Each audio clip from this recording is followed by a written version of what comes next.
रही हूं कहां से शुरुआत हुई।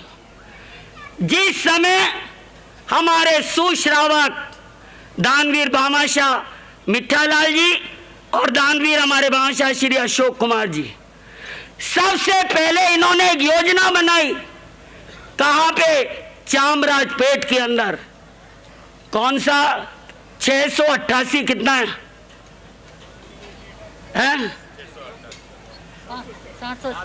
700 स्क्वायर फीट का इन्होंने क्या किया, एक जगह ली इन दोनों ने मिलके।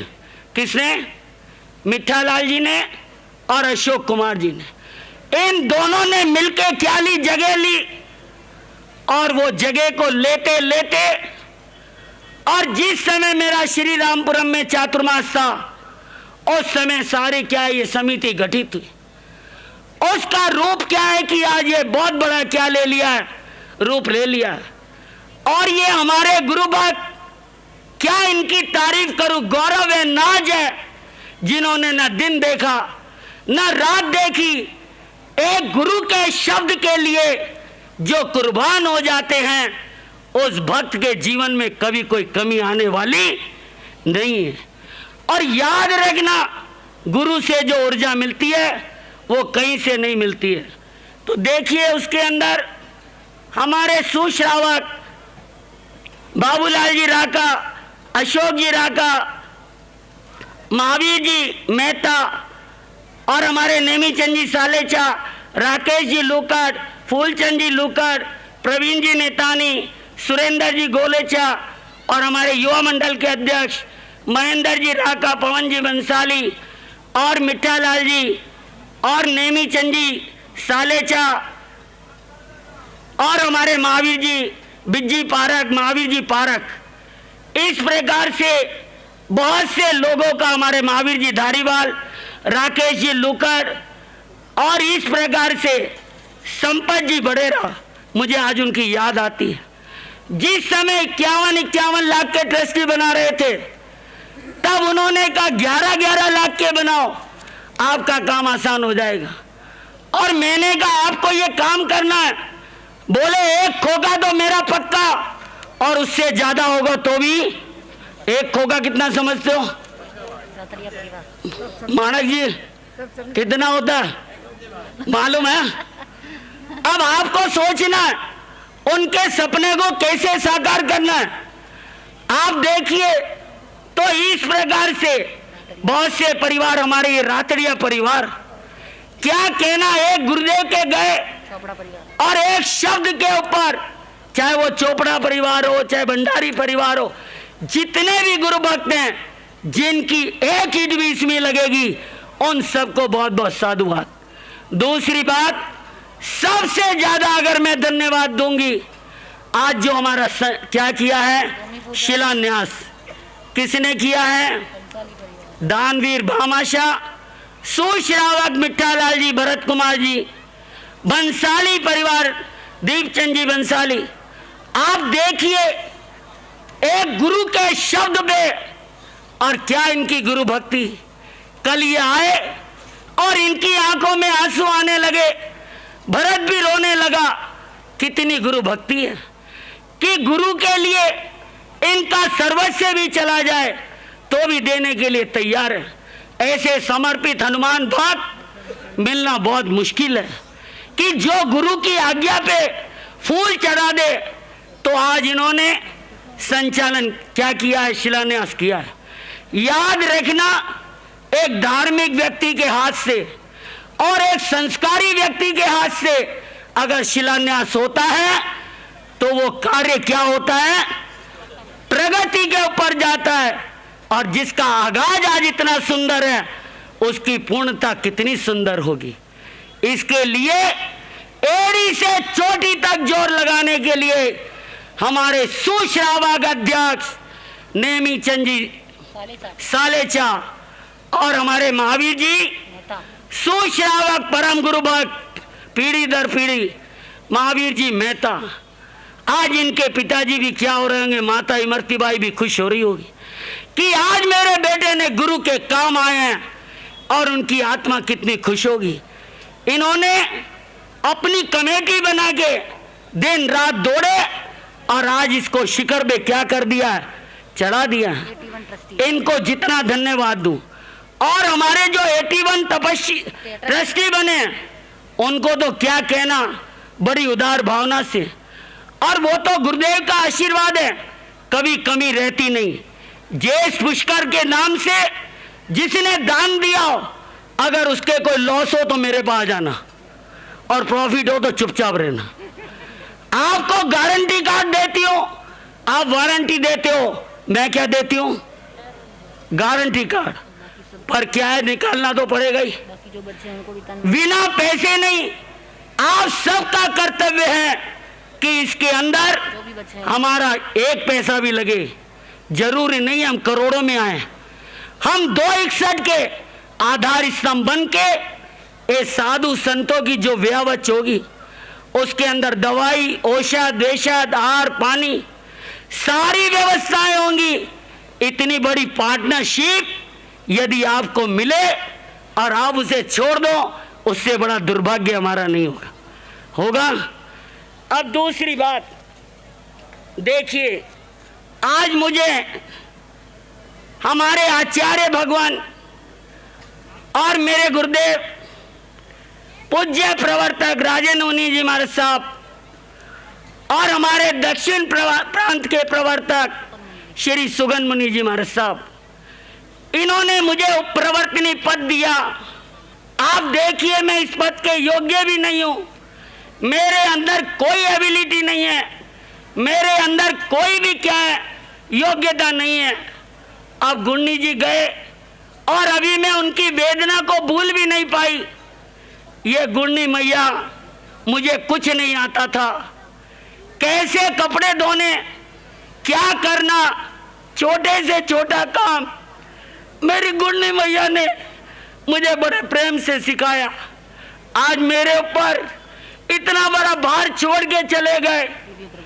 तो देखिए, मैं आज आचार्य सम्राट शिव मुनि जी महाराज साहब, पूज्य प्रवर्तक श्री राजेंद्र मुनि जी महाराज साहब और तथा इसी परंपरा के सभी साधु साध्वी जी ने जो मेरे ऊपर विश्वास जताया है, जो मेरे ऊपर विश्वास किया है, मैं उन सब की हृदय से क्या हूँ, कृतज्ञ हूँ। और मैं ये सब विश्वास दिलाती हूँ कि जो मेरे पर भार सौंपा है उसे मैं क्या करूँगी, निभाने का प्रयास करूँगी, अगर इन सब की मंगल कामना रही। आप देखिए, मैं सभी का बहुत बहुत क्या करती हूँ, आभार व्यक्त करती हूँ।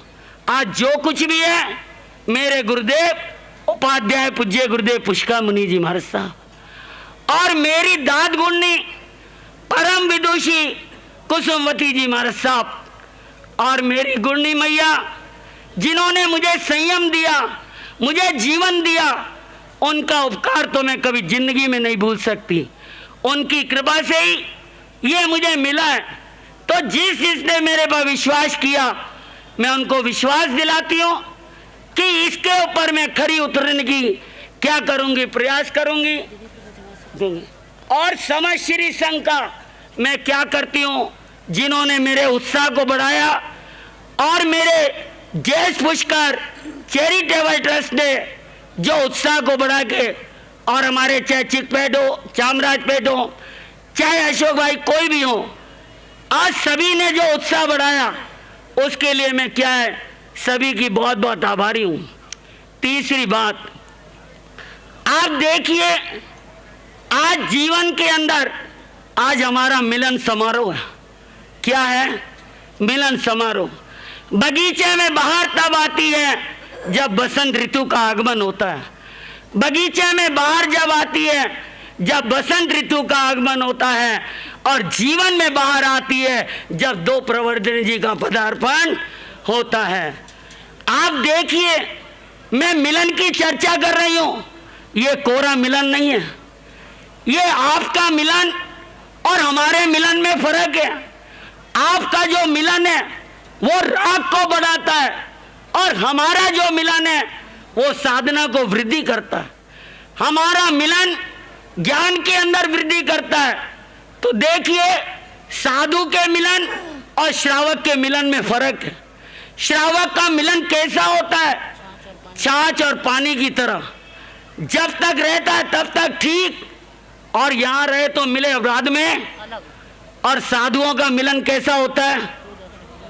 दूध और शक्कर की तरह, जो कभी अलग नहीं होती। एक बार हम कहीं बिहार कर रहे थे और एक जगह में ठहरी हुई थी, वहां पे कुछ साध्वियां ठहरी थी और वो क्या है कि बिहार करने लगी। मैंने कहा महाराज क्या गड़बड़ हो गई, क्यों बिहार कर रहे हो? बोले दूसरी साध्वियां आने वाली हैं।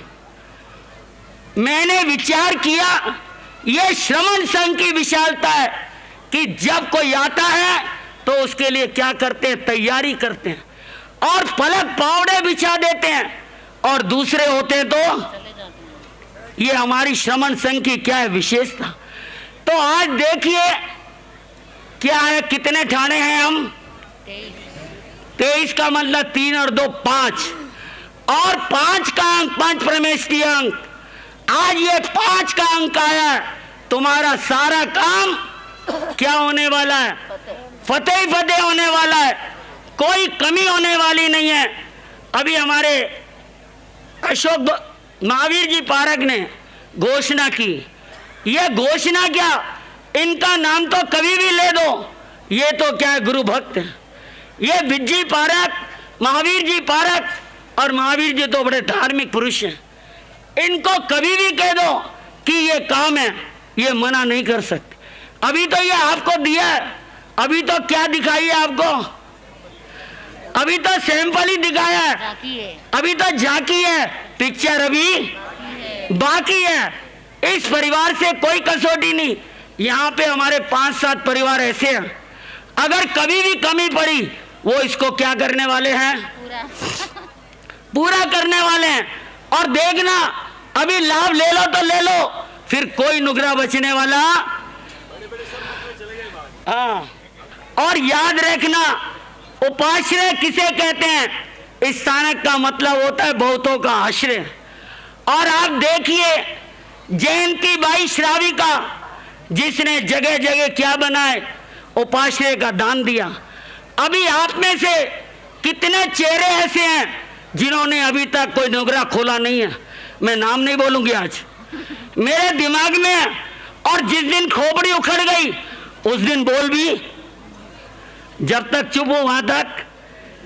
तो जिसने अभी तक नहीं दिया, भले ट्रस्टी बन गए तो क्या है, दूसरा लाभ भी क्यों ले सकते हो कि नहीं ले सकते? बोलो, दूसरा लाभ भी ले सकते हैं। उपस्थित धर्म प्रेमी भाइयों, सुशील स्नेही माताओं तथा बहनों, हमारे संस्कृति के अंदर मैंने कई लोगों से यह सुना है कि महाराज साहब इतनी संस्थाएं बना करके क्या करोगे, क्या करना है? एक स्थानक हो गया, बस हो गया, कोई मेंटेनेंस करने वाला भी नहीं मिलता है।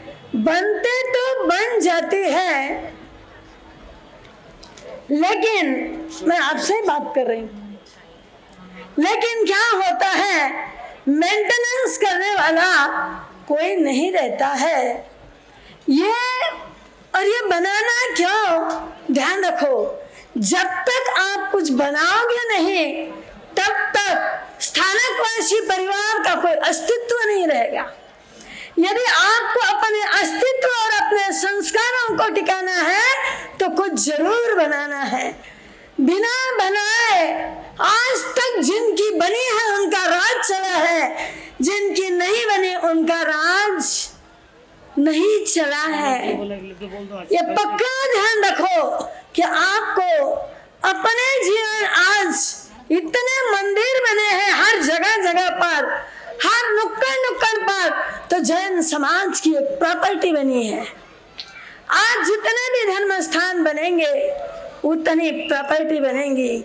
बहुत आनंद का विषय है कि आज आपने इतना सुंदर यह आयोजन किया और आज शिलान्यास किया।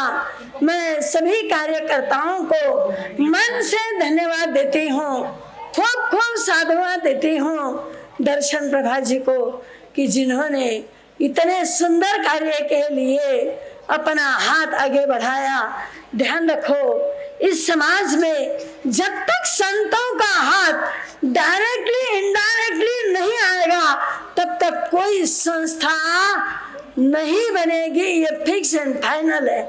किसी का हाथ पीछे से होता है, हमारे जैसे संतों का हाथ सामने से होता है, क्योंकि हमारे जिंदगी की किताब खुली होती है, जो चाहे वो पढ़ लेता है।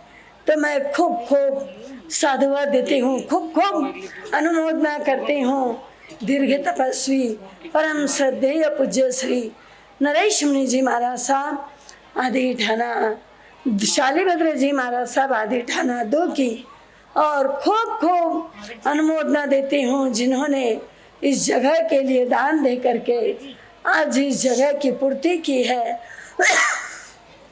अपने आप को सौभाग्यशाली समझती हूँ कि ऐसे जगह पर हमें आने का मौका दिया। अंत में खूब साधुवाद देते हुए अपने शब्दों को विराम देती हूँ। बोलिए पंच परमेश्वरी भगवान की। देखिए कितना लंबा विहार करके, इतनी सुदूर यात्रा करके और हमारे लिए आए, और उनका मंगलमय उद्बोधन मैं आपको बताऊं, इनकी गुरनी मैया जो कि मारवाड़ के प्रसिद्ध ज्ञानी की एक साध्वी प्रवर्तनी ऐसी श्री उमरावकर जी महाराज साहब, उनका शताब्दी वर्ष है। उनका ये शताब्दी वर्ष है। अगर मैं यहाँ रहती तो क्या कर देती। बहुत ही भावना से मन, कोई बात नहीं। आप देखिए एक बार क्या हुआ, मैं ब्यावर गई और प्रथम बार मेरा मिलना हुआ। मेरे को डर लगता, बड़े महाराज थे, तो मैं गई दिन में, तो बोले कहाँ ठहरे हो। मैंने कहा सुशील बाबा जी के। बोले यहाँ आना था। फिर मैं गोचरी लेके आई, मैंने बाहर रख दी। बोले हम गोचरी को ले रहे थे। मैंने कहा आप कृपा करो। इतनी बड़ी साध्वी, एक एक चम्मच भी लिया उन्होंने अपने हाथ से लिया। और फिर मैं शाम को बोले यहीं आना है, बड़ों का आदेश सिर माथे पे। मैं शाम को गई, रात को 11 साढ़े 11 बजे तक जो उन्होंने पारसनाथ के भजन सुनाए वो आज भी कानों में क्या करते गूंजते हैं। उन्हीं की ये शिष्या आप देखो, वो इतनी महान है तो ये कौन सी कम होगी। बेटा बाप से भी बढ़ के होता है। तो अभी आप इनके मंगलमय प्रवचन सुनेंगे। ऐसा है, बोलने के लिए तो बहुत कुछ सोचा था मैंने। बोलो बोलो पानी बैठिए। लेकिन एक क्रीम बैठी है। अब तो ऐसा लगता है कि आपने बहुत अधिक गरिष्ठ भोजन कर लिया है, सब ढाप गए यहाँ तक। तो अब तो सिर्फ मुखवास दे देती हूँ थोड़ा सा, है ना। ऐसा है कि हमारे पहले आने का विचार तो नहीं था, सीधा निकलने का विचार था, क्योंकि हमको मैसूर जाना था। लेकिन आनाए धमो, आज्ञा में धर्म है, ये हमारी आप्तवाणी है, ये हमारी जिनवाणी है। और व्यवहार में भी देखते हैं आप कि सेनापति यदि सेना को आदेश दे देता है तो उसके लिए सर्वोपरि होता है, वो कभी भी उसको इनकार नहीं कर सकता है। वो सेना ये नहीं सोचती है कि मुझे ये करना है ये करना नहीं, आदेश आदेश है और उसी का वो पालन करती है। उसके जीवन में या कितना भी खतरा आ जाए तो भी पैर पीछे नहीं करती है सेना। ठीक ऐसे ही हमें भी आपका आदेश मिल गया उपप्रवर्तनी जी महासती जी महाराज साहब का। छोटे हमारे दूसरे में आप सुनिए, दूसरे में गौर तपस्वी उपप्रवर्तक पूज्य श्री नरेश मुनि जी महाराज साहब ने भी आदेश भिजवाया। तो उनके आदेश को हम नकार सकते हैं क्या? कभी नहीं नकार सकते हैं। और आदेश और आज्ञा का जो पालन करता है वही महान बनता है एक दिन। तो बंधुओं, भगवान की आज्ञा का पालन गौतम स्वामी ने किया। अंतिम समय में देव शर्मा को प्रतिबोध देने के लिए भेज दिया तो गौतम स्वामी ने उसको क्या कर लिया, सहर्ष स्वीकार कर लिया। तो आज्ञा में धर्म है, आज्ञा में न तर्क चलता है और न ही निवेदन चलता है, आज्ञा आज्ञा ही है। ये एक बात हुई। दूसरी बात है कि आपके यहाँ भूमि पूजन हुआ, शिलान्यास हुआ, तो ये शिलान्यास और भूमि पूजन क्या होता है? भूमि पूजन क्यों किया जाता है? इसलिए किया जाता है कि भूमि हमारा आधार है और भूमि के देव मतलब खुश रहे, प्रसन्न रहे। हम कोई भी चीज़ उठाते हैं तो सकेंद्र महाराज की आज्ञा लेते हैं, तो उनको खुश करने के लिए भूमि पूजा भी बहुत आवश्यक है। और शिलान्यास जहाँ तक होता है तो आप देखते हैं मकान बहुत सुंदर है, डिज़ाइन बहुत बढ़िया है, फिनिशिंग भी बहुत अच्छी है, लेकिन नींव कच्ची है। उस मकान में कोई सुरक्षित रह सकता है? नहीं रह सकता है। इसलिए सुरक्षित रहने के लिए शिलान्यास की बहुत बड़ी आवश्यकता है। तीसरी बात, आज मैं एक बताना ये चाह रही हूँ कि हमारा श्रमण संघ रत्नों की खान है। क्या है? श्रमण संघ रत्नों की खान है, या यूँ कह दें कि रत्नों का महासागर है। और महासागर में रत्नों की क्या कमी होती है? कोई कमी नहीं होती।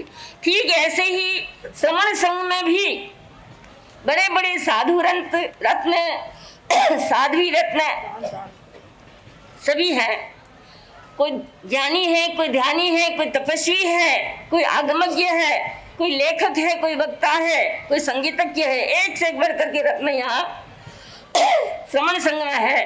तो उसी कड़ी में दक्षिण सिंहनी उपप्रवर्तनी बोलो बस। बहुत बहुत खुशी हुई आज इनको इस पद से अलंकृत किया गया। पद की शोभा नहीं बढ़ी है, आपकी शोभा से पद की शोभा बढ़ गई है। और मैं यही कामना करती हूँ कि अपने ज्ञान दर्शन चारित्र के द्वारा चतुर्विध संघ को दिन दुना रात चौगुना प्रगति पथ पर बढ़े, ऐसी हमारी मनोकामना है। तीसरी बात है दान की। दान ये भारतीय संस्कृति का बहुत महत्वपूर्ण विषय है। ऐसा कोई संत नहीं, ऐसा कोई पंथ नहीं, ऐसा कोई ग्रंथ नहीं जिसमें दान की महिमा नहीं गाई हो। जो दान देता है वो हमेशा है क्या है, आगे बढ़ता है, वो कभी खाली नहीं होता है। आप भामाशाह कर रहे हैं। भामाशाह क्या थे? ऐतिहासिक पुरुष थे। उन्होंने क्या किया? महाराणा प्रताप के जब बुरे दिन आए थे, जंगल में भटक रहे थे, खाने को कुछ मिल नहीं रहा था, घास की रोटी बनाकर खा रहे थे। जब महारानी घास की रोटी बना रही थी तब महाराणा ने कहा 4 रोटी बनाना। कितनी बनाना? 4 रोटी बनाना। तो महारानी कहने लगी अपन 3 ही तो है, अमर सिंह आप और मैं, 4 को क्या करेंगे? नहीं, एक दान के लिए चाहिए। क्या कहा? 1 रोटी दान के लिए चाहिए। दान की रोटी अलग बना करके रख दी और 3 रोटी तीनों के लिए भाने में परोस दी। जैसे ही रोटी रखी कि जंगली बिलाव आया, 3 रोटी लेकर के भाग गया। भूखे प्यासे बड़ी मुश्किल से थोड़ा सा घास मिला, वो भी बिलाव ले गया। अमर सिंह चीख पड़ा, रोने लगा, भूख लग रही है मुझे, भूख लग रही है। तो महारानी ने कहा ये 4थी रोटी पड़ी है अतिथि के लिए, ये मैं दे दूं, बच्चों को खिला दूं। महाराज ने कहा नहीं, ये अतिथि के नाम की है, इसको नहीं खिलाना। शाम तक देखेंगे। और उस बच्चे को अपनी गोद में लेकर के थपकी दे करके सुला दिया। क्या कर दिया? थपकी दे करके सुला दिया। ऐसी उनकी दान की भावना देख करके ये हृदय, ये पृथ्वी कांप उठी और भामाशाह की नींद जाग गई। भर नींद में उठे, विचार करने लगे, मेरे स्वामी वो देवता नहीं भगवान है और आज वो डर जंगल में घूम रहे हैं और मैं इतनी संपत्ति लेकर के बैठा हूँ। 18 करोड़ का मालिक हूँ मैं। 18 करोड़ तो मुझे विवाह में मिला है, मेरी स्व की संपत्ति भी है, पैतृक संपत्ति भी है। नहीं, मेरे स्वामी कभी भी कष्ट में नहीं रहेंगे। सारी संपत्ति गाड़ियों में भर दी, घोड़े में लाद दी और सारी संपत्ति ले जाकर किसको दी? महाराणा प्रताप के चरणों में समर्पित कर दी। तब वो भामाशाह कहलाए, नहीं तो भामा थे। तो आप सभी भामाशाह बनने जा रहे हो तो आपको भी ऐसे ही क्या है, दान देना है। और दान देने से कभी भी धन घटना नहीं है। चीड़ी चोंच भरकर ले गई, नदी ने घटियो नीर, दान दिया धन ना घटे, कह गए दास कबीर। देखिए, ऐसा मौका मिलता है, इस मौके का लाभ तो सबको लेना चाहिए। ऐसा नहीं कि बाद में पश्चाताप करना पड़े। कभी आप लोभ में मत आना। क्या नहीं आना? लोभ में मत आना। आसक्ति मत रखना धन की, मौका मिला है तो इसका लाभ लेना। क्या करना है? लाभ लेना। इसी में आपका जीवन धन्य है। समय बहुत हो गया है, इतना ही कह करके मैं अपना वक्तव्य संपन्न करती हूँ। आनंद। बहुत बहुत कृतज्ञता श्रद्धेय महासचिव जी के प्रति। हम पूज्य परम पूज्य गुन्नी जी महाराज साहब श्री कुसुमती जी महाराज साहब की, परम पूज्य गुन्नी जी महाराज साहब श्री चारित्र जी महाराज साहब की, सब साधु संतों की, प्रवर्तनी परम पूज्य गुरुवर्या डॉक्टर श्री दर्शन प्रभा जी महाराज साहब की। चत्तारी मंगलम अर्यंता मंगलम सिद्धा मंगलम साओ मंगलम केवली पनतोदम मंगलम। चत्तारी लघुत्तमा अर्यंता लघुत्तमा सिद्धा लघुत्तमा साओ लघुत्तमा केवली पनतोदम लघुत्तमा। चत्तारि शरणं पवजामि अरिहन्ते शरणं पवजामि सिद्धे शरणं पवजामि साहु शरणं पवजामि केवली प्रणतं धम्मं शरणं पवजामि। ये चार शरण दुख जगत में और न सरना कोई होगा, जो भव्य प्राणी करे आराधन उसका अजर अमर पद होगा, उसका सदा ही मंगल होगा। अंगोष्ठी अमृत बसे लबितना भंडार, श्री गुरु गौतम सुमरिये मनवांछित फल दाता। भावी भावना भाविये भावे दीजे दान, भावे धर्म आराधिये पावे केवल ज्ञान, पावे पद निर्वाण।